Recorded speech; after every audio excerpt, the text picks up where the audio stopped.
Anak laki-laki itu sedang berusaha tidur di tempat tidurnya. Tiba-tiba, air mulai naik memenuhi ruangan itu. Begitu air mencapai tempat tidurnya, ia segera bangun dan menyalakan lampu. Ia melihat seluruh ruangan sudah dipenuhi air. Semua orang yang ada di ruangan itu pun terbangun karena ketakutan dan mencoba berpegangan pada tepi atas plafon.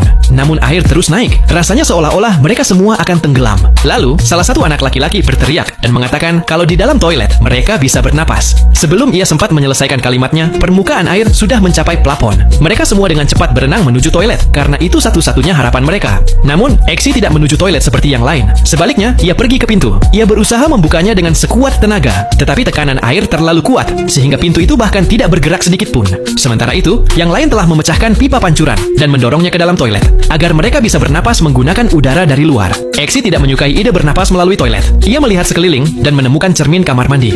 Dengan berpikir berbeda, ia mulai memukul cermin itu dengan sekuat tenaga. Kaca itu kuat, tetapi ia terus memukulnya. Napasnya hampir habis, namun ia tidak berhenti.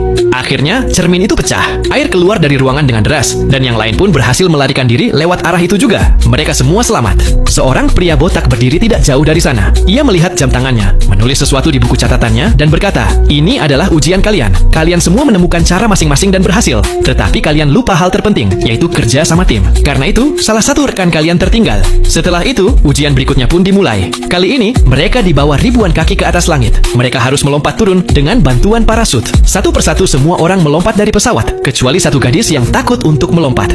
Exi menyemangatinya dan berkata, "Kau pasti bisa melakukannya." Lalu, ia melompat terlebih dahulu. Saat terjun bebas, semua orang menikmati lompatan itu. Beberapa bahkan melakukan putaran di udara. Tak lama kemudian, gadis itu akhirnya melompat dan bergabung dengan mereka. Semua orang mengira misi ini cukup mudah. Tiba-tiba, pria botak yang bernama Man berkata, "Ada 6 dari kalian, tapi hanya 5 parasut yang berfungsi. Salah satu dari kalian tidak akan selamat.